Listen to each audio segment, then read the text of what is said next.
वंदे मातरम बच्चों। आज हम पढ़ रहे हैं कक्षा 11 हिंदी में भवानी प्रसाद मिश्र। चैप्टर है आपका। देखिए मिश्र जी क्या कह रहे हैं कि कुछ लिख के सो कुछ पढ़ के सो तू, जिस जगह जागा सवेरे उस जगह से बढ़ के सो। यानी अपने जीवन में हमें कुछ ना कुछ लिखते रहना चाहिए, कुछ ना कुछ पढ़ते रहना चाहिए। और कभी कह रहे जिस जगह जागा सवेरे, यानी जहां पर तुम्हारी उनती रात को खत्म हुई है, पहले दिन जहां से तुमने कार्य किया है उसके आगे से अपना कार्य आरंभ करो, कुछ आगे उन्नति करो, विकास करो, ऐसा अपने जीवन को बनाओ। भवानी प्रसाद मिश्र रचनावली ये इनके द्वारा लिखी गई। उसके अंदर इससे ये कविताएं ली गई, ये पंक्तियां ली गई है। देखिए इनका जन्म है वो सन 1913 टिग्रिया गांव होशंगाबाद मध्य प्रदेश में हुआ है। और इनकी जो प्रमुख रचनाएं हैं वो है सतपुड़ा के जंगल, सन्नाटा, गीत फरोश, चकित है दुख, बुनी हुई रस्सी, खुशबू के शिलालेख, अनाम तुम आते हो, इदम न मम आदि इनकी रचनाएं हैं। इनको कौन कौन से सम्मान मिले? इनको मिला है साहित्य अकादमी मध्य प्रदेश शासन का शिखर सम्मान, साहित्य अकादमी भी मिला है, दिल्ली प्रशासन का गालिब पुरस्कार एवं पद्म श्री से यह अलंकृत है। और इनकी मृत्यु सन 1985 में हुई। सहज लेखन और सहज व्यक्तित्व का नाम है भवानी प्रसाद मिश्र। सहज का अर्थ है सरल, सीधे साधे शब्दों में जो लिखा गया है वो है भवानी प्रसाद मिश्र। कविता और साहित्य के साथ साथ राष्ट्रीय आंदोलन में जिन कवियों की सक्रिय भागीदारी थी उनमें ये प्रमुख थे। हाँ, कविता लिखी है, साहित्य इन्होंने लिखा है, और साथ में उस समय राष्ट्रीय आंदोलन चल रहा था। देखिए 1913 में इनका जन्म हुआ और 1985 में इनकी मृत्यु। तो 13 से लेकर 85 के बीच में जब राष्ट्रीय आंदोलन चल रहे थे उसमें इन्होंने अपना सक्रिय सहयोग दिया है। पूरी तरह से राष्ट्रीय आंदोलन में ये सहयोगी रहे हैं, भागीदार रहे हैं।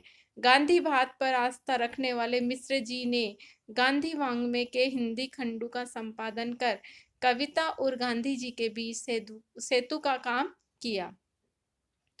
गांधी जी के विचारों से ये सहमत थे और इसलिए इन्होंने गांधी जी के ऊपर पूरा वाङ्मय लिखा, साहित्य लिखा।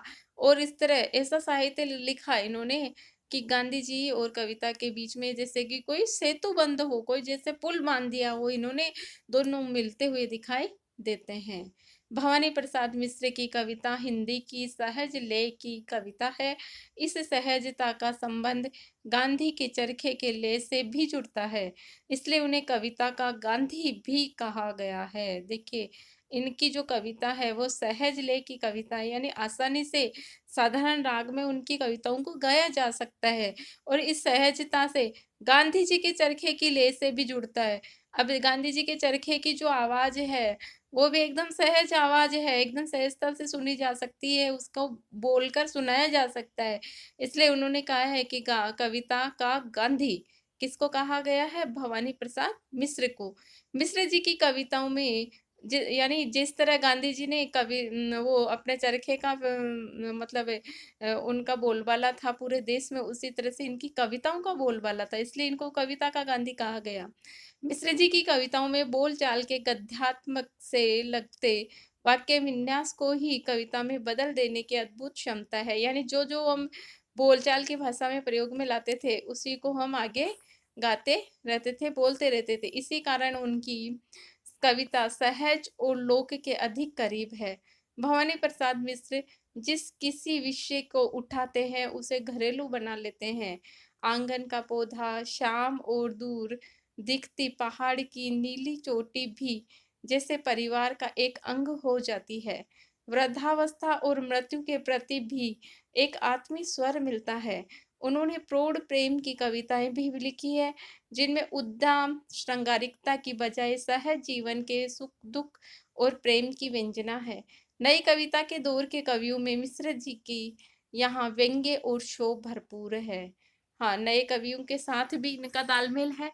इन्होंने व्यंग्यात्मक कविताएँ लिखी है और क्षोभ यानी दुःख भी प्रकट किया है, किंतु यह प्रतिक्रियापरक न होकर सृजनात्मक है, ना कि किसी के ऊपर प्रतिक्रिया ये करते हैं। ये एक रचना है, सर्जना है। गांधीवाद पर आस्था रखने के कारण उन्होंने अहिंसा और सहनशीलता को रचनात्मक अभिव्यक्ति दी है। घर की याद कविता में घर के मर्म का उद्घाटन है। कवि को जेल प्रवास के दौरान घर से विस्थापन की पीड़ा सालती है। कवि ने स्मृति संसार में उसके परिजन के एक एक कर शामिल होते चले जाते हैं। घर की अवधारणा की सार्थक और मार्मिक याद कविता की केंद्रीय संवेदना है। अर्थात इस कविता के अंदर जब राष्ट्रीय आंदोलन के दौरान, स्वतंत्रता आंदोलन के दौरान कवि को भी जेल यात्रा जाना पड़ा, कवि को भी जेल में डाल दिया गया, गांधी जी की तरह ही। तो वहाँ पर उनको अपने घर की याद आने लग गई और उस जेल में जब उनको घर की याद आई तो उनकी माँ, उनके पिताजी, बड़े भाई-बहन सबकी उनको कैसे-कैसे याद आती है। उनके साथ वो कैसे-कैसे रहा करते थे, कैसे वो अच्छी तरह रहा करते थे। अब वो उनको कैसे याद करते होंगे घरवाले और घरवालों की उनको कैसे याद आ रही है। उसी का वर्णन इस कविता के अंदर किया गया है, जो कि हम कविता अगले वीडियो में पढ़ते हैं।